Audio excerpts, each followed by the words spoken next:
Qu'arrive-t-il à l'âme humaine après la mort? L'âme va-t-elle directement dans l'éternité ou s'endort-elle avec le corps jusqu'au jour de la résurrection? Explorons cette question aujourd'hui selon ce que dit la Bible. Premièrement, il est important de préciser qu'il existe une résurrection des morts.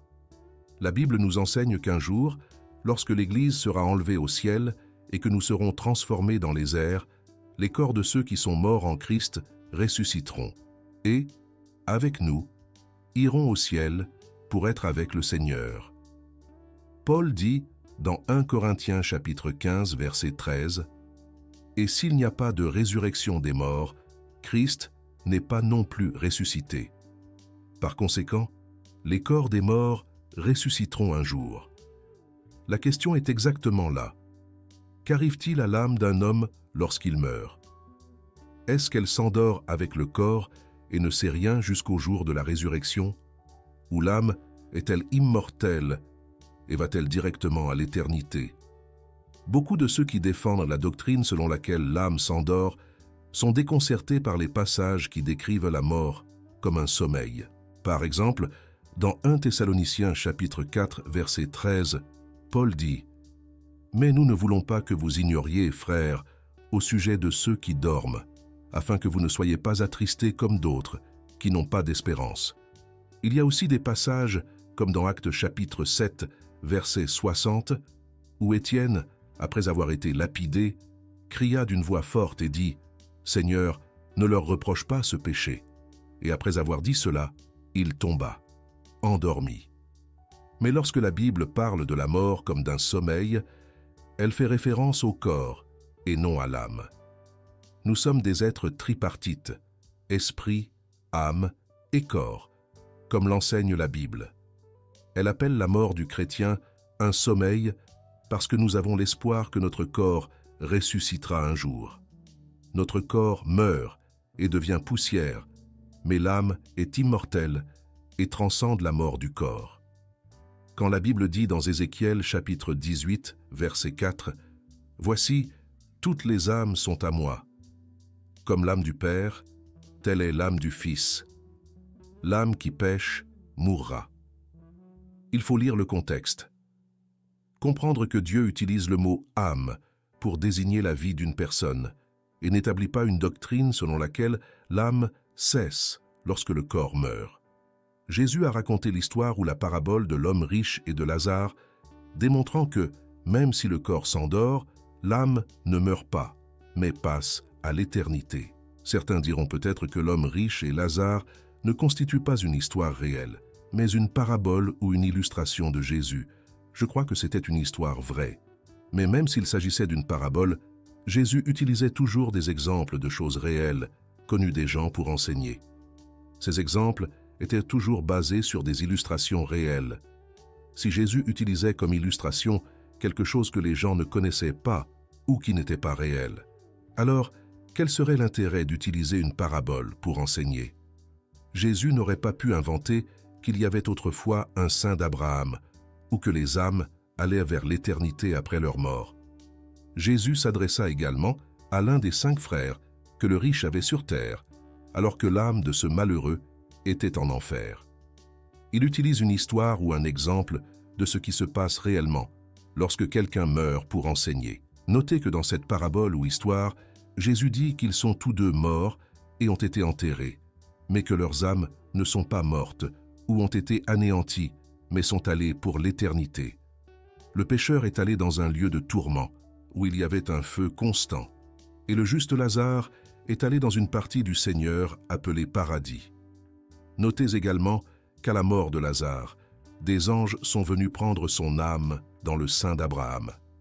Ici, Jésus nous a donné un enseignement sur ce qui se passe réellement dans le monde spirituel lorsqu'une personne meurt.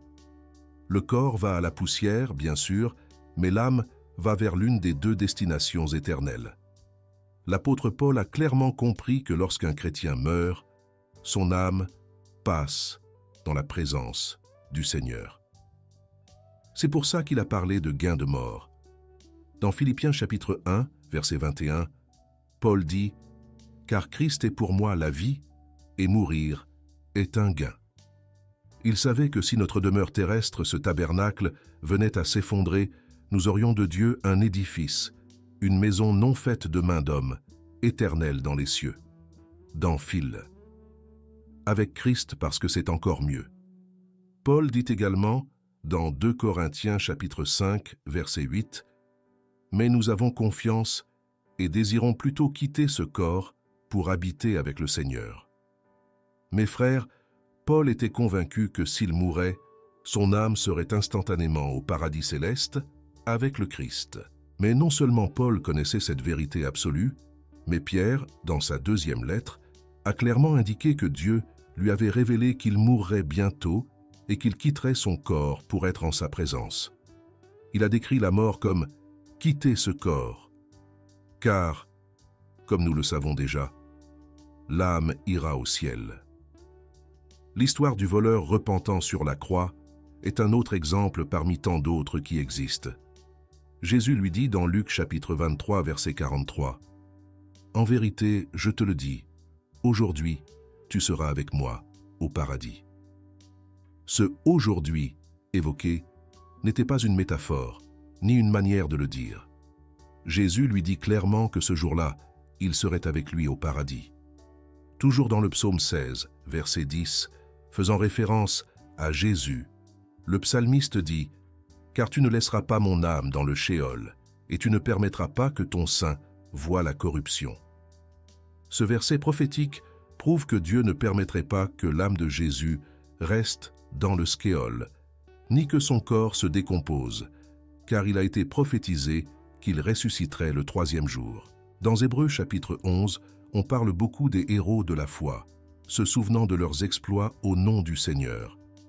Dans le chapitre suivant, dans le même contexte, ils sont identifiés comme une grande nuée de témoins que nous avons dans le présent. C'est pourquoi nous aussi, puisque nous sommes environnés d'une si grande nuée de témoins. Hébreux chapitre 12, verset 1. Parler au présent, ce qui implique qu'ils vivent encore. Quelques versets plus loin, dans Hébreux chapitre 12, verset 22.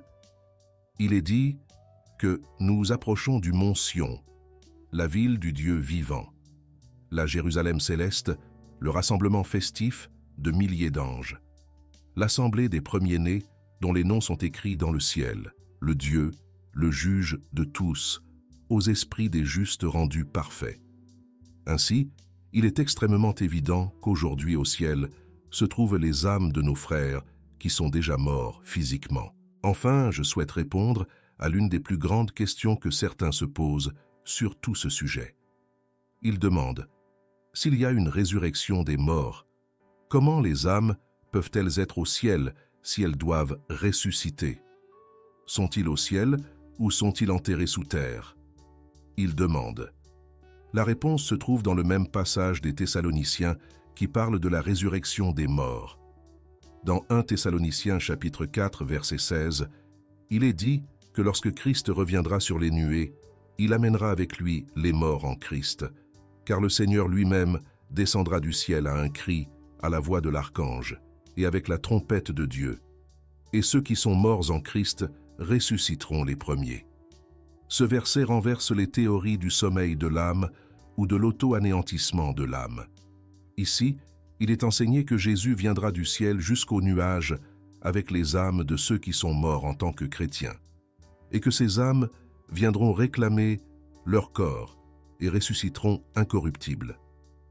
Le spirituel s'unira au physique pour recevoir désormais un corps glorifié. Certains pourraient également se demander « À quoi sert la résurrection si ces âmes sont au ciel ?»